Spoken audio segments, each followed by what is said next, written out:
సిద్దిపేట జిల్లా ములుగు పోలీస్ స్టేషన్లో ఏసీబీ అధికారులు దాడులు నిర్వహించారు. పక్కా సమాచారం మేరకు కేసు పరిష్కారం చేసేందుకు వ్యక్తి నుండి 50,000 రూపాయలు ఎస్ఐ విజయ్ కుమార్ కానిస్టేబుల్ లంచం తీసుకుంటుండగా ఏసీబీ అధికారులు రెడ్ హ్యాండెడ్ గా పట్టుకున్నారు. ఈ నెల 5న ఎస్ఐ లంచం అడుగుతున్నారని ఓ వ్యక్తి ఏసీబీకి కంప్లైంట్ చేశారని ఏసీబీ అధికారి తెలిపారు. ములుగు పరిధిలోని రాజు గృహకల్పంలో ఓ వ్యక్తికి డబుల్ బెడ్రూమ్ కేటాయించారు. కానీ ఆ ఇంటిలో అనధికారికంగా కబ్జాలో ఉంటూ వేరే వ్యక్తి ఆ ఇంట్లో నివాసం చేస్తున్నారు.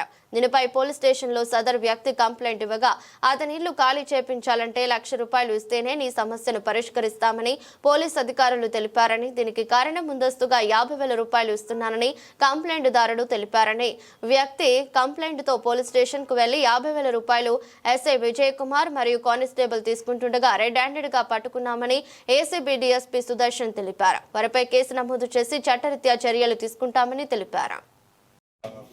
ఈ నెల 5వ తారీఖు ఒక కంప్లైంట్ వస్తుంది. ఏమని అంటే వాళ్ళ సిస్టర్ ఒక ఇల్లు అలాట్ అవుతుంది రాజు గృహం కలిసి. దాంట్లో వేరే వాళ్ళు ఇల్లీగల్గా ఆక్యుపై చేసుకుంటారు. దాన్ని ఎవిక్షన్ చేసేయడానికి పోలీస్ ప్రొటెక్షన్ ఇవ్వాలని చెప్పేసి ఒకటి కంప్లైంట్. అయితే నా దగ్గర మెన్ లేరు, పర్సనల్స్ లేరు అది అని చెప్పేసి ఆయన మన ఎస్ఐ విజయ్ కుమార్ గారు అతని కంప్లైంట్ని 3-4 సార్లు చెప్తున్నాను. అది అతనికి ఇంకా హైకోర్టు నుంచి కూడా ఆయన ఫేవర్లో వాళ్ళ సిస్టర్ పేరులో సిస్టర్కి ఫేవరబుల్ ఆర్డర్స్ ఉంటాయి అన్నమాట. అది ఎవిక్షన్ చేసి ఏమని చెప్పి ఎంఆర్ఓ గారికి డైరెక్షన్స్ ఇస్తారు.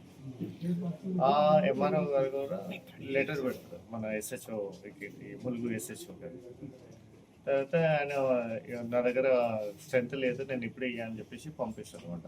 చాలాసార్లు వెళ్ళిన తర్వాత ఇట్లా అయితే లేదని చెప్పేసి నాకు ఎవరైతే కంప్లైంట్ ఇచ్చారో అతని దగ్గర ఆయన మన ఎస్ఐ విజయ్ కుమార్ గారు 1,00,000 రూపాయలు డిమాండ్ చేశారు. అంత ఇచ్చిన తర్వాత అతని పేరు మీద కేసు, కౌంటర్ కేసు ఉన్నది. మాకు ఇచ్చిన కంప్లైంట్ ఉన్నది, అతని మీద కేసు ఇంకా కౌంటర్ కేసు ఉన్నది అతని పర్సనల్గా. అయితే దాంట్లో కూడా ఇన్వెస్టిగేషన్ హెల్ప్ చేస్తా అని చెప్పేసి టోటల్గా 1,00,000 రూపీస్ డిమాండ్ చేస్తాం.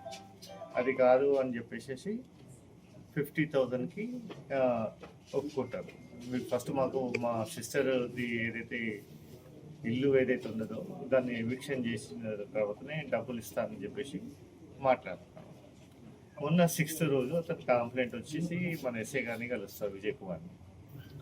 లాస్ట్కి 1,00,000 రూపాయల నుంచి 50,000కు అగ్రి అవుతారు. ఈరోజు 50,000 ఇస్తుంటే మేము అయితే దీంట్లో ఏంటి అని అంటే ఎస్ఐ గారు ఉత్తర్వుల మీదకి కానిస్టేబుల్ రాజు తీసుకుంటారు. అతని డ్రైవర్ ఇతన్ని పట్టుకున్నాం. ఇంకేమైనా విచారణ జరుగుతుంది సార్ వేరే కేసు? అదే రొటీన్ ఉంటుంది. హయ్యర్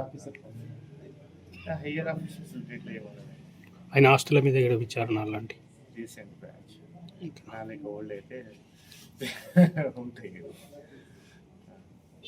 ఇప్పుడు ఇద్దరి మీద కేసు అయింది, రిమాండ్ ఇద్దరి పైన కేసు. అంటే ఫస్ట్ అయితే ఎఫ్ఐఆర్ అయితే విజయ్ కుమార్ పైన అయింది. ఇప్పుడు ఇన్వెస్టిగేషన్ ఇది జరిగింది కాబట్టి ఇతను డబ్బులు తీసుకున్నాడు కాబట్టి ఇతను కూడా అరెస్ట్ చేయడం జరుగుతుంది. Okay, thank you.